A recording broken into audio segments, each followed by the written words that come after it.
Herkese merhaba, ben Zilmişiz Blog'dan Simay. Bu hafta günlüğümün içinde Ekim sayfalarımı kuracağım. Eğer siz de kitap ve kırtasiye severlerdenseniz umarım kanalıma abone olursunuz ve siz neler yapıyorsunuz, hangi ürünleri kullanıyorsunuz, neleri seviyorsunuz, gözünüze neler takılıyor benimle de paylaşırsınız yorumlarda. Bu halen kullandığım defterim. Bu ay sonuna kadar bitecek gibi duruyor ama sayfalarını inanılmaz seviyorum. O yüzden bu kadar çabuk bitmeseydi daha mutlu olacaktım ama yapacak bir şey yok. Bol bol yazmışım. Gördüğünüz gibi bir de ben Eylül ayında takılıp kalmışım. O yüzden buraya da yerimi işaretlerken, çünkü ay sonuna kadar kendime yazacak yer bıraktım. Ön sayfalarda boş sayfa bıraktım. Eylül yazmışım ama merak etmeyin, Ekim sayfalarını yapıyoruz şu anda. Benim kafam karışık, sizin de kafanızı karıştırmak istemezdim ama orada öyle ufak bir yanılsama olmuş. İleride de olacak bunlar. Çünkü her ne kadar hesap vesaire yapsam da ben de bazı yerleri batırıyorum maalesef. Sonlara doğru onun bir örneğini göreceksiniz. Kurtarılmayacak bir şey değil, çok kafaya takacak bir şey değil. Oluyor böyle şeyler, ne yapalım. Şimdi öncelikle buraya siyah bir kağıt yapıştırdım. Siyah beyaz olduğu için resim daha hoş görünür diye düşündüm. Böyle bir şablon cetvelim var. Elimle çok düzgün çizemiyorum. O kadar çizimde iyi olan birisi değilim açıkçası. Baka baka biraz becerebiliyorum ama çok zamanımı alıyor. O yüzden genelde Pinterest'ten vesaireden bulduğum resimleri printleyip kopya çekerek bazı şeyleri oluşturuyorum.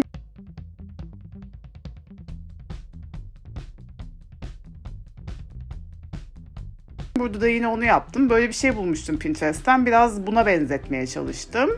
Ama burada bulduğum resimden biraz daha farklıymış benim cetvelimdeki. O yüzden belki bakarak çizsem daha iyi olurdu ama bu da kötü gözükmedi bence. Siyah kağıdın üstüne beyaz kalemimle ayın evrelerini çizdim. Bu gördüğünüz de en sevdiğim meşhur cadılardan Stevie Nicks. Kendisini müzisyen olarak da çok seviyorum. Tarz olarak da çok seviyorum. O yüzden bu ayın cadı temasına uygun olabileceğini düşündüm. Yine beyaz kalemimle resmin altına çok sevdiğim Rhiannon şarkısının sözlerinden bir bölümü yazacağım. Umarım hatırlarım. Aşağıya da şarkıyı bırakırım. Siz de dinlersiniz çünkü gerçekten en sevdiğim şarkılarından bir tanesi. Sözlerinde de "She's like a cat in the dark and then she is the darkness." Yani karanlıkta bir kedi gibi, sonra da karanlık o oluyor gibi bir şey. Bu kadar rastgele ve kötü bir çeviri olamaz ama anladınız bence siz benim ne demeye çalıştığımı.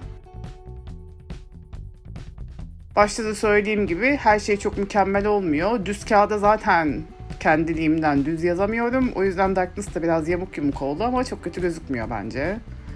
Bunun yanına da elimle çizdiğim ay nasıl yamuk oldu görüyorsunuz haliyle. O yüzden tepeye cetvelle çizeyim dedim. Bakın bu daha düzgün oldu.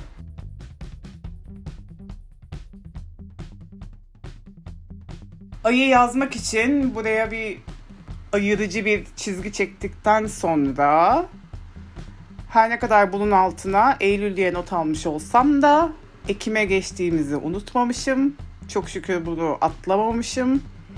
Yine beyaz kalemimle Oktober yazıp biraz bu uyduruk kaligrafi denen yazı şekliyle yazdım. Başka nasıl denir bilemedim. Bu sağ taraf biraz boş kaldı gibi geldi bana. Çok da abartmak da istemiyorum ama ufak bir süs daha kondurayım dedim. Bu bal mumu damga mühürlerini çok seviyorum. O yüzden yine temaya uygun olabileceğini düşündüğüm bir damga ile damgalayayım istedim. Burada gördüğünüz gibi tek bir tablet eritiyorum. Çünkü bu defterin kağıtları çok ince. Diğer sayfalara yazarken bu bal mumunu çok kalın yapıp da kağıdı delmek istemiyorum. O yüzden tek bir tabletle yapıp ince bıraktım. Arkası da siyah olunca açık morun rengi koyulu açıklı gözüktü. Bence güzel oldu. Şimdi anılar sayfasına geçebiliriz. Diğer sayfaların tepesine minik bir böyle konuyu anlatıcı, çok da anlatmıyor ama anlatıcı bir ikon koyup yanına da başlığı yazayım dedim. Dediğim gibi kendiliğimden çizerken çok zaman kaybettiğim için bunu direkt kopya çekerek çizdim. Şimdi siyah Posca kalemle başlığın arka tarafını siyah temasını devam ettirerek dolduruyorum ve yine aynı beyaz kalemle üstüne anılar yazıyorum. Bu sayfayı boş bırakıyorum çünkü ya not alacağım, ya resim yapıştıracağım, ya başka bir şeyler yapıştıracağım. Şimdi izlediklerim ve okuduklarım sayfaları, izlediklerime çok bariz bir şekilde bu göz sembolü uygun geldi. Bunun yanına da yine siyah kalemle bir şerit çekip onun üstüne izlediklerim yazacağım. Çok temalı, çok uygun devam ediyorum farkındaysanız. Ben de kendime şaşırıyorum şu anda. Okuduklarım sayfasında da bu iksiri uygun gördüm. Çünkü bence kitaplar gerçekten büyülü şeyler. Adeta bir iksir içmiş de başka bir diyara gezmeye gitmiş gibi oluyorsunuz. Bunu da böyle bağladım. Nasıl? Bence iyi oldu değil mi? Çok mantıklı. Evet. İksiri de çizdikten sonra yine aynı şekilde temaya devam edecek şekilde siyah çizgiyi çekeceğim. Bunun üstüne de okuduklarımı yazacağım. Bu kağıtta kalemin kuruması biraz uzun sürüyor. O yüzden emin olmak istedim. Bu gördüğünüz de normalde dolma kalemle yazdığımda o da biraz yavaş kuruduğu için kurumasını hızlandırıcı, oraya buraya bulaşmasın diye kullandığım bir parça.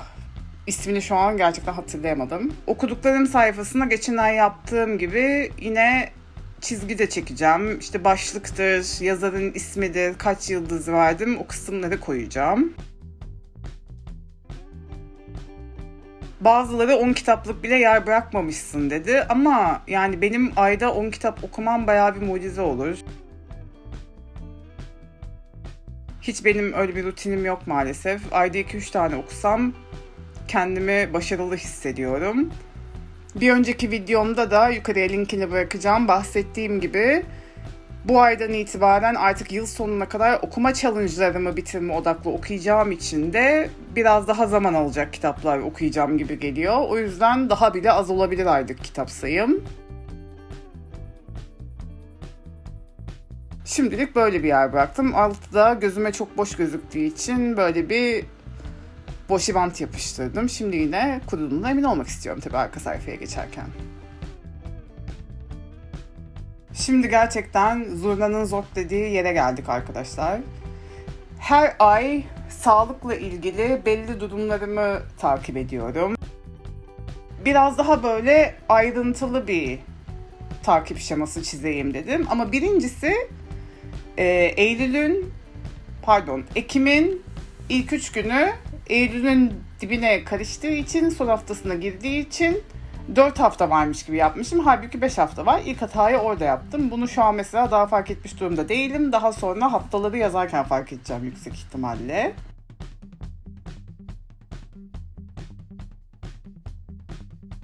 Buraya da son zamanda uykum çok fazla bozulduğu için, eskiye göre daha da fazla bozulduğu için onu takip etmek için ayrı bir şema yapayım istedim. Alt tarafa günleri yazıyorum. Sol tarafa da birden 10'a kadar saat sayısını yazdım. Yani 10 saat uyumam tabii ki mucize olur ama bazen 2 gece uyuyamadım mesela. Bir hafta sonu rahatlayıp yapacağım bir işte olmayınca bir bakıyorum 12 saat uyumuşum ertesi güne kadar. Öyle bir şey oldu mu olmadı mı onu takip edelim dedim. Her gün işte kaç saate denk geldiğine göre oraya bir nokta koyacağım. Ay sonunda da onun şeması çıkmış olacak diye hayallerim var. Ay sonunda hep birlikte göreceğiz oldu mu olmadı mı.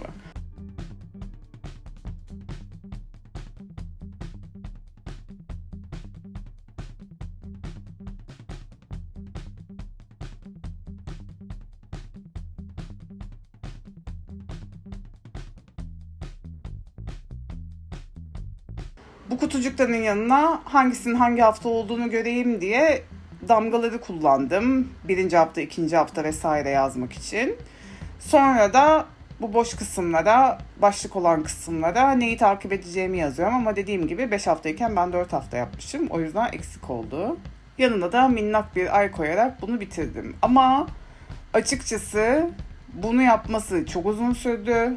Bu sistemi de değiştireceğim. Artık önümüzdeki ay bu ay neler yazdığımı gösterirken buna nasıl takla attırmışım onu da paylaşıyorum sizinle. Ve şimdi hep birlikte sayfalar neye benzedi ona bakabiliriz. giriş sayfamız, anılar sayfası. Sonra izlediklerim ve okuduklarım sayfası, ki izlediklerimi de bu kadar dolduramayacağım büyük bir ihtimalle. Ve son olarak sağlık durumunu takip etme sayfası. Dünyanın en şahane şeyi olmasa da cadı teması benim hoşuma gitti açıkçası. Umarım siz de beğenmişsinizdir. Bir sonraki videoda görüşmek üzere. Kanalıma abone olmayı unutmayın.